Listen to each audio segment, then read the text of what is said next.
In this lecture, you are going to learn about the Dutch and the French colonies, the Tudors, and the Roanoke Ventures. First, I will briefly discuss the French and the Dutch settlements in what will become the United States and Canada.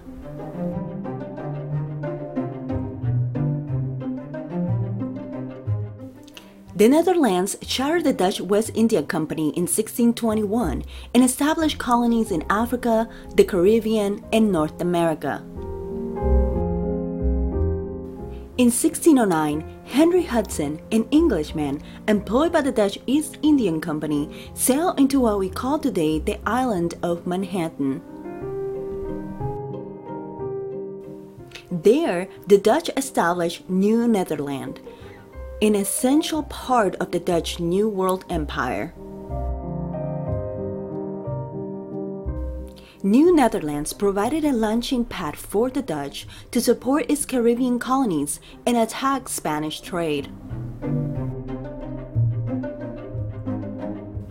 When it pertained to colonization, the Dutch fashioned guidelines for the New Netherlands that conformed with the ideas of Hugo Grotius, a legal philosopher who believed that native peoples possessed the same natural rights as Europeans.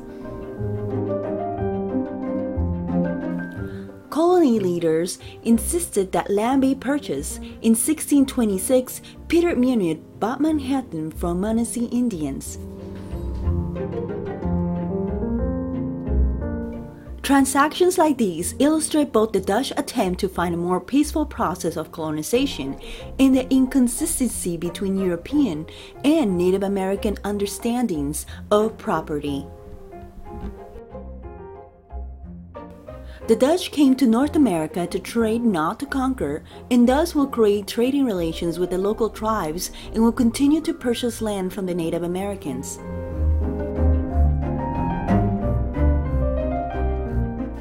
The Dutch will have issues colonizing the colony, however.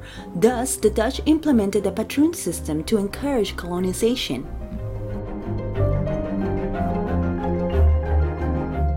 The patroon system granted large estates to wealthy landlords who subsequently paid passage for the tenants to work their land.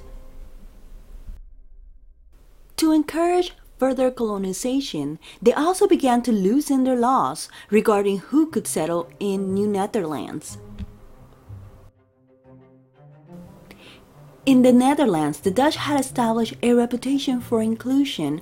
For example, women could go to court, borrow money, and own property. In their efforts to populate New Netherlands, the Dutch will allow other people of different nationalities and religious backgrounds to settle in the region and obtain certain rights. Of course, this quote-unquote tolerance had its limitations. The Dutch will still establish an official religion in New Netherlands, but residents of New Netherlands could worship their different religious beliefs in the privacy of their own homes. As a consequence of the Dutch efforts to populate the colony, New Netherlands will become a very diverse settlement. With their population consisting of Belgians, English, French, Germans, Irish, Scandinavians, and Africans, setting a precedent for a diverse region. The Dutch dominated the Atlantic slave trade in the early 17th century, and they notably brought African slaves to New Netherlands.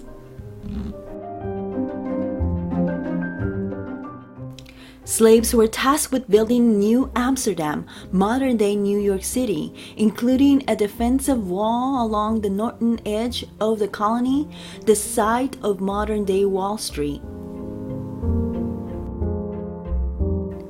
They created its roads and maintained its all-important port. Fears of racial mixing led the Dutch to import enslaved women, enabling the formation of African Dutch families. However, slavery in New Amsterdam was a bit different in comparison to what we will see in other parts of the world or the type of slavery that will emerge in the Chesapeake. In New Amsterdam, some slaves enjoyed half freedom. They were required to pay an annual fee to the company and work for it when called upon, but they were given land to support their families. The French will also come to the New World. Like the Dutch, their colonization developed through investment from private trading companies.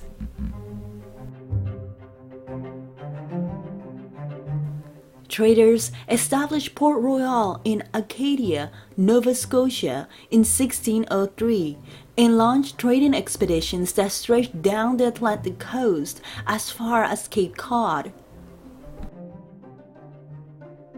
The French Fur Trading Company will be responsible for the founding of Quebec in 1608.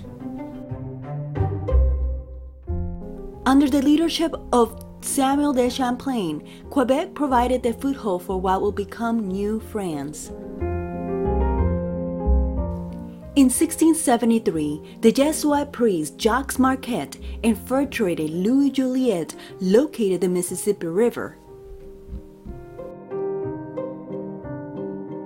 And by 1681, René Robert Cavelier and Soyer de la Salle had descended to the Gulf of Mexico. Rather than agricultural settlements, men hoping to make money in the fur trade will be the founders for the French. Since many of these early fur traders needed help from the natives of the region to survey the land and for fur hunting grounds, they often formed relations with the Native Americans of the area. Asserting dominance in the region could have been to their own detriment, as it might have compromised their access to skilled Indian trappers and wealth.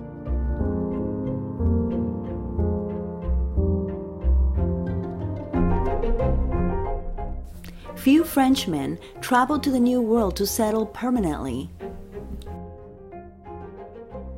Unfortunately for the Native Americans, every time they came to contact with any European group, diseases were a major factor.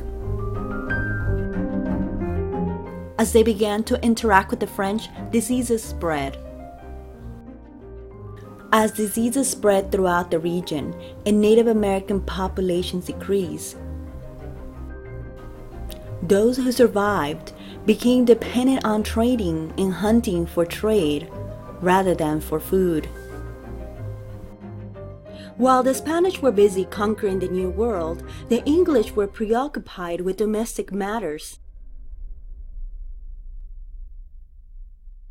In the 15th century, the Wars of the Roses had broken England in half. The war that lasted from 1455 to 1485 were a series of English civil wars for control of the throne of England, fought between supporters of the English rival branches of the royal house of Lancaster, the House of York, and the House of Tudors.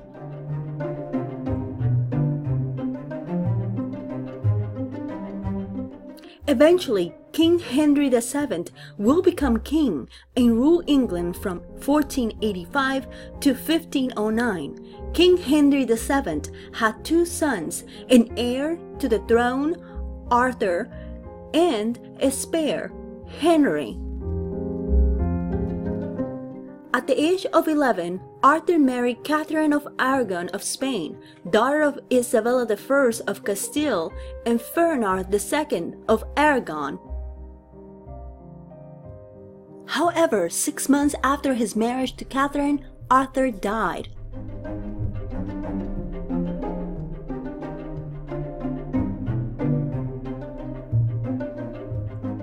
Thus leaving the throne open to his brother Henry VIII, who will eventually become king and rule England from 1509 to 1547. In efforts to keep the alliance with Spain alive, Henry VIII married his brother's widow, Catherine.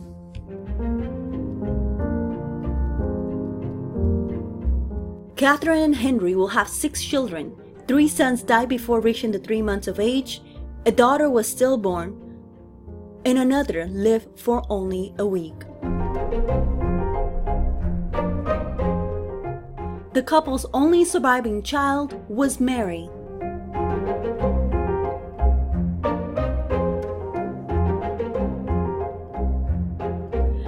Having only one surviving daughter and no male heir began to frustrate Henry. He believed that without a male heir, the country can potentially go back into chaos and ignite another civil war upon his death. Believing his wife was the reason for their inability to produce a male heir, the king began the process of trying to get his marriage with Queen Catherine annulled. However, the Catholic Church was against the petition of annulment. In 1517, Martin Luther, an obscure Catholic priest in central Germany, initiated the Protestant Reformation by publicizing his criticism of the Catholic Church. Luther then began to preach a doctrine known as justification by faith, arguing that individual Christians could obtain salvation and life everlasting only by having faith in God and by reading the Bible. The ideas that began with Luther continued to gain a following. Others will also try to reform the church. Historians call this event the Protestant Reformation. The Protestant Reformation gave Henry the tools to annul his marriage with Catherine. He will break away from the Catholic Church. By separating from the Church, he will be able to annul his marriage with Catherine. Henry's breakaway from the Catholic Church is known as the English Reformation.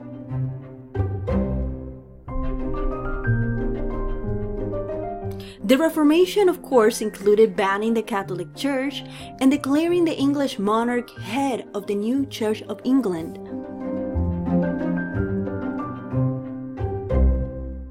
However, the Reformation was more of a political move than a religious one, so little change in regards to doctrines and traditions.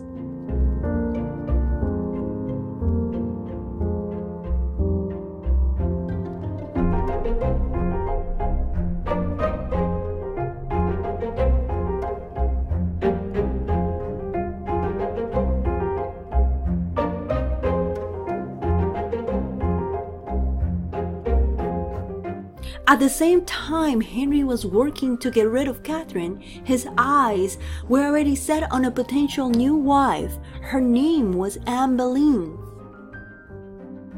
Almost immediately after his annulment, Henry will marry Anne Boleyn. They will have a daughter called Elizabeth.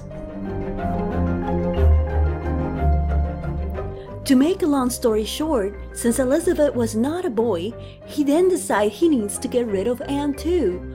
So, he accuses her of treason and executes her.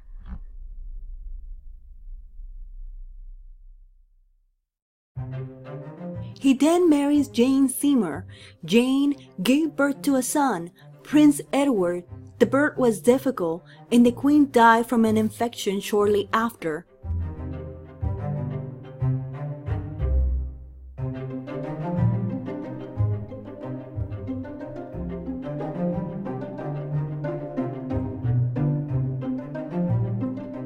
He then married Anne of Cleves. The marriage was annulled on the grounds of non-consummation. Henry reportedly said he could not consummate the marriage due to the way she looked.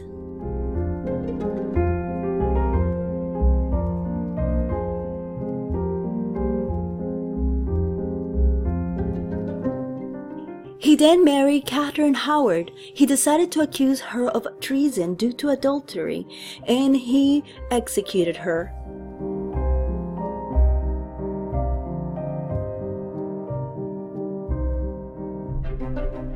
He then married Catherine Parr, who will also not given an heir, but she will be Henry's last wife.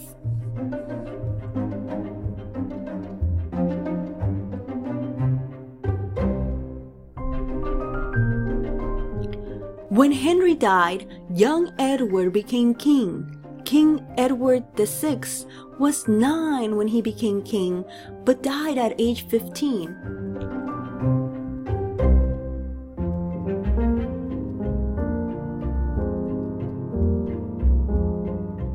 Then Mary, the daughter of Henry's first wife, will become queen.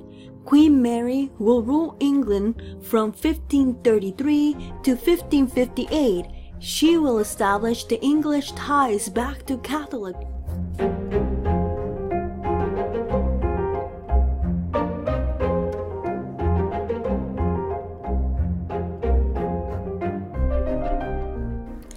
Queen Mary did not have an heir, and upon her death, Elizabeth, the daughter of King Henry and Anne Boleyn, will become queen.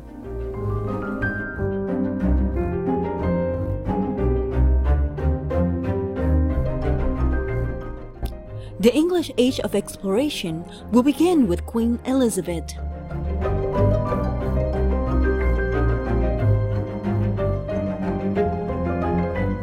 The English had their own reasons for colonization.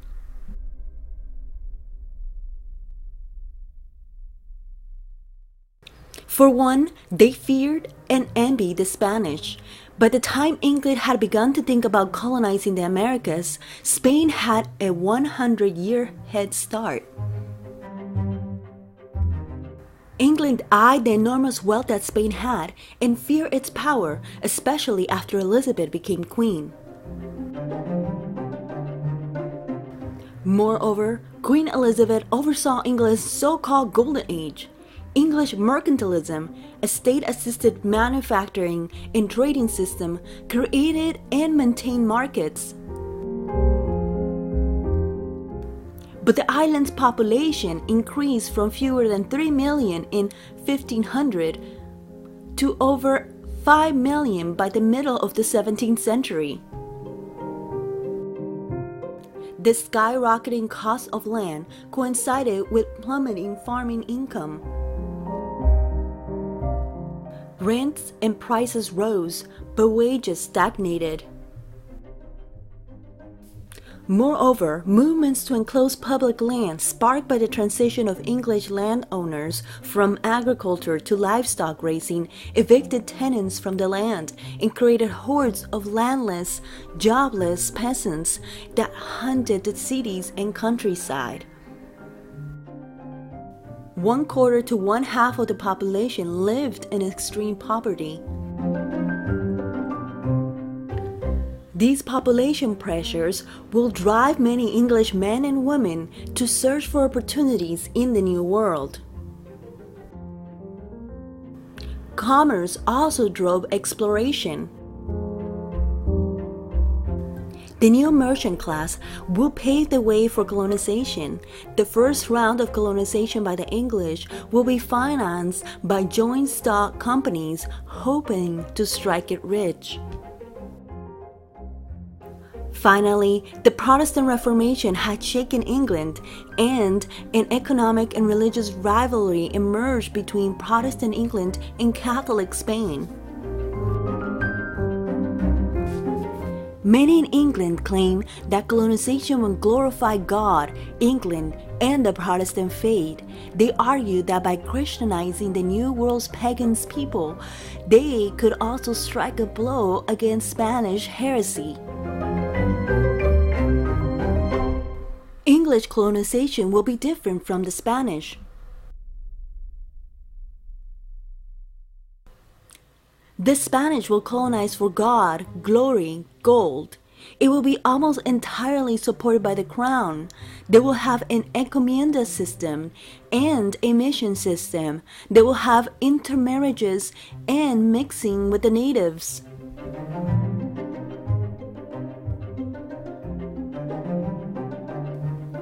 The English will do so because of commerce and to take over the Spanish. Colonization will initially be supported by joint stock companies. They will establish settlements and they will be originally self-governed. They will not intermarry due to the fears of cultural degeneration.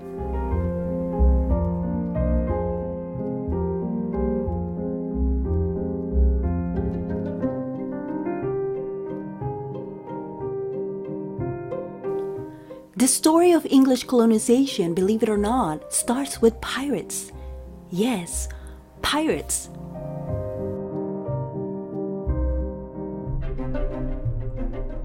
But not pirates like these pirates. Or these pirates.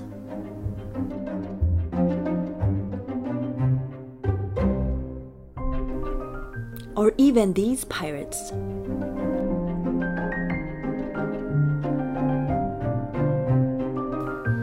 But more like these pirates.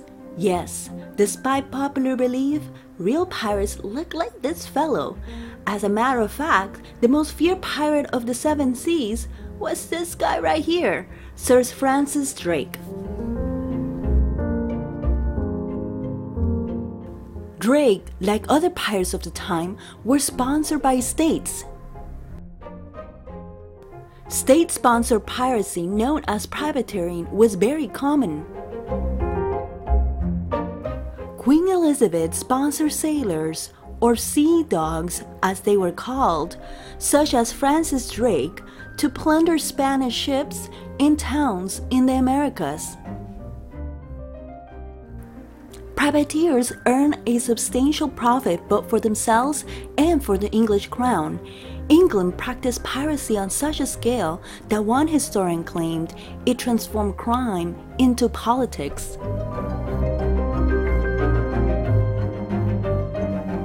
Francis Drake harried Spanish ships throughout the Western Hemisphere and raided Spanish caravans as far away as the coast of Peru on the Pacific Ocean.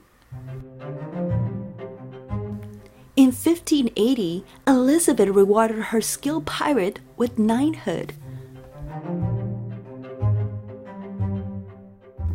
But Elizabeth walked a fine line. With Protestant Catholic tensions already running high, English privateering provoked Spain. With tensions running high between the two states, the Crown will sponsor an expedition to have a military post to help resupply the English privateers in the Caribbean. Walter Raleigh will receive a charter to establish a colony in the New World.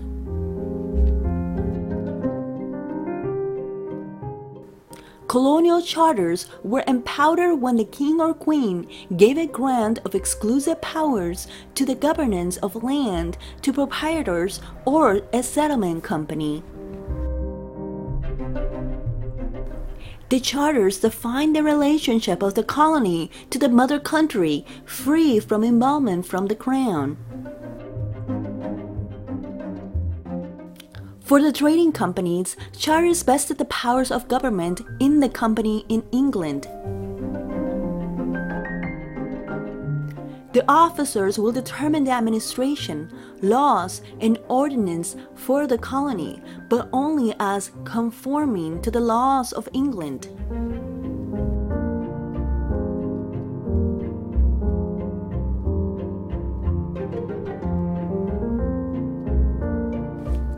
The Roanoke expedition left in April 1568 under the command of Sir Richard Grenville, an aristocrat. With a crew of 600 who were primarily poor English men who little value was attached to their lives, 20 were left in Jamaica and 32 were left in the Outer Banks when supplies ran low.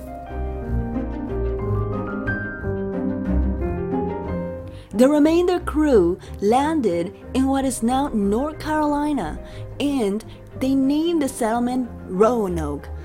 To make a long story short, the expedition was a disaster and they soon returned back to England. Not giving up on the idea of settlement in Roanoke, in 1585, John White re-established the abandoned settlement.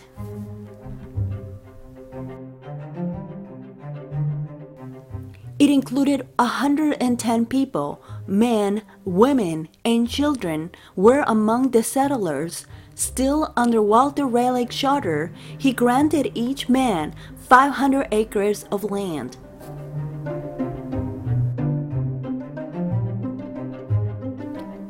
The new settlers arrived on July 1587. White's granddaughter and daughter were part of the expedition.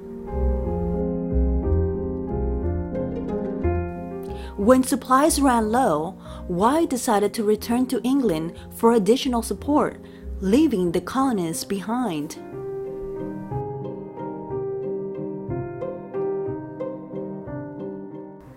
But in the middle of White's return to Roanoke, tensions worsened between England and Spain after the execution of Mary, Queen of Scots, a Catholic.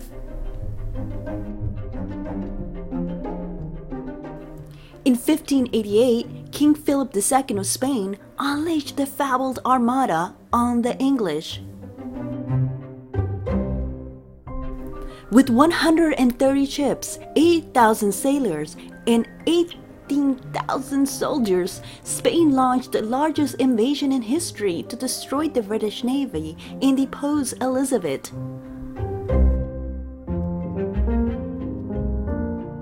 England had fewer ships than Spain, but they were smaller and swifter.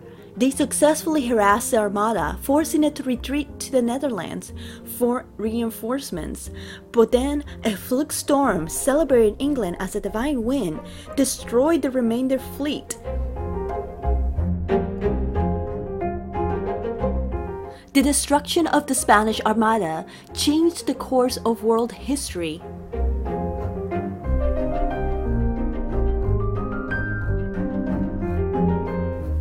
It not only saved England, but it also opened the seas to English expansion and paved the way for England's colonial rule.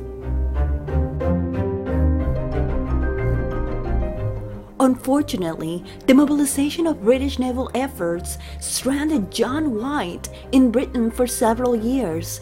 White did not arrive until August of 1590 after the Armada had been defeated. When he finally returned to Roanoke, he found the colony abandoned. What befell the colony? Well, White found the word Croatan carved into a tree or a post in the abandoned colony. Historians presume the colonists' shortage of food may have persuaded them to flee to a nearby island called Croatan and encounter its settled native population. Others offer violence as an explanation. Regardless, the English colonies were never heard from again.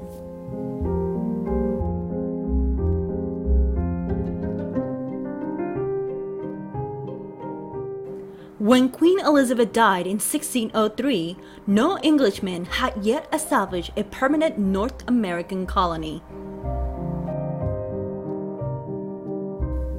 It will take a different monarch to continue what Queen Elizabeth started.